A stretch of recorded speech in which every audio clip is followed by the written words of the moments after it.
One of the assumptions that we make is that we all live in the same world. The thing is, though, we've all got a different understanding of this world. In certain cultural groups, there might be a broadly similar understanding, but there'll always be these individual takes on the nature of the world. We can see this in political and religious understandings. People are drawn together because they've got a similar political vision or religious understanding. But then what happens is different views will arise within that common understanding, and then you get schisms. But it works on a personal level. You might have a very close friend, somebody you see every day, you feel very warmly disposed towards. But at some point in your friendship, you might find that when you broach certain topics or explore certain territory with them, they've got some rather disturbing views, or some views that just don't make any sense. It might be that when this happens, you might have a falling out. I can't associate with a person with such views. Or you might just learn to ignore them and not go there and get on with being friends. I have a suspicion that everybody has a streak of madness in them. And it doesn't matter how sane or rational or how nice and friendly that person is. If you spend enough time with them, you'll find some behaviour which will shock you, which doesn't fit in with how you thought they were. Streaks of everyday madness. So the point here is that we discriminate the world in different ways.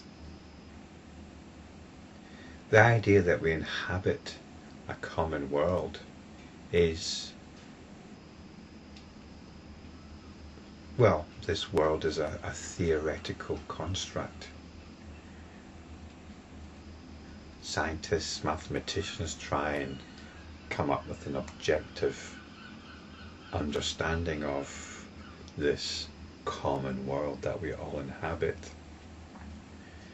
But you'd have to have a PhD or something to understand what they're talking about, and even then the sands are continuously shifting. So the idea that we live in a common world, we all live in the same world, this world's a theoretical construct. We don't all live in the same world. We all live in our own individual worlds. I suppose we can assume there is this common world, but the fact is we all discriminate it differently. So this common world that we live in is a theoretical construct, but there is something going on, isn't there? There's obviously something going on. There are visual objects, there are audio experiences, there are sensory, tactile, emotional feelings, and so on. There are thoughts, ideas, and we discriminate, we take from all this and construct our own worldview. So what is this reality that we all live in then? I think what I've said is fairly accurate, isn't it?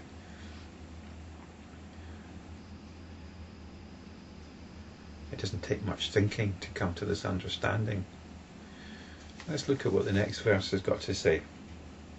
Verse 502. While the imagined is being imagined, the imagination itself has no reality.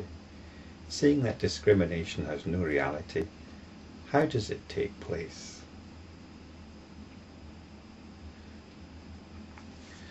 So what's been examined then is our everyday assumptions about reality once again.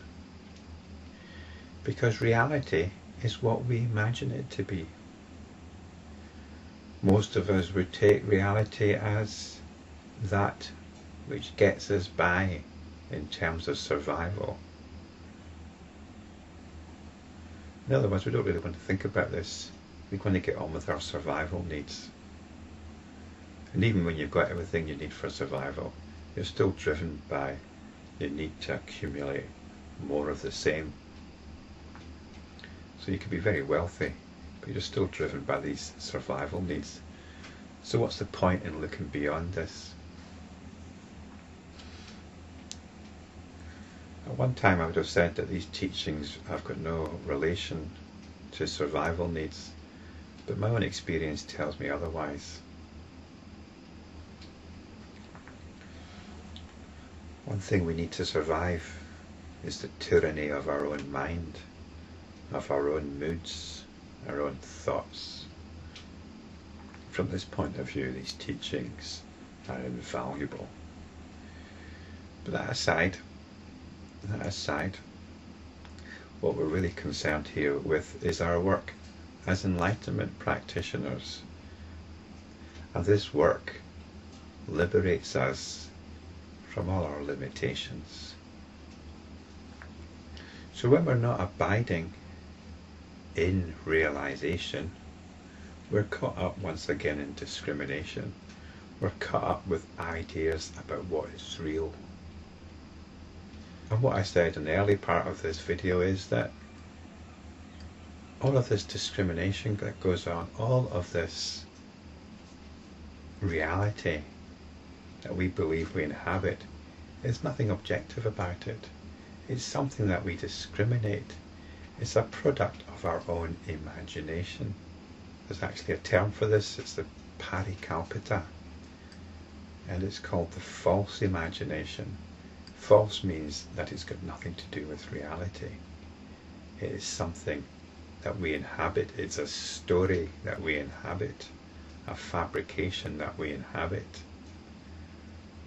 We inhabit our own construction.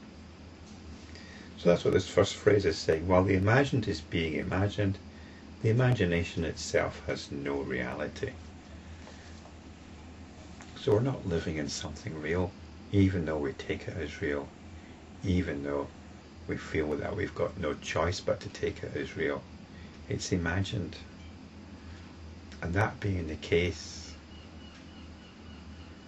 we can stop investing so desperately in it. We can stop getting so anxious about it.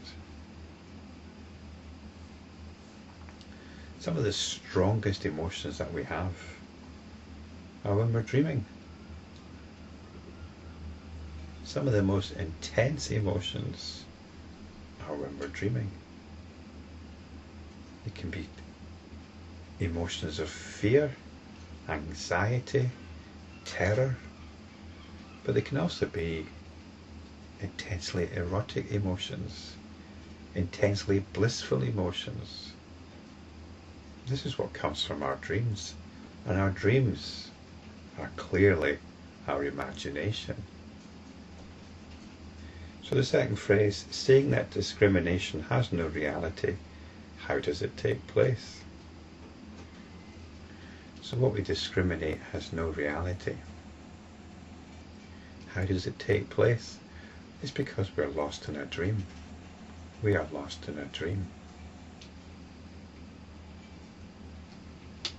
And this dream comes with all its intense emotions.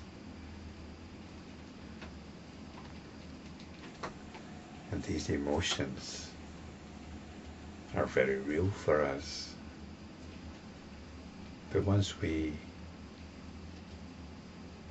see the nature of the dream, we can free ourselves from them. And once again, awaken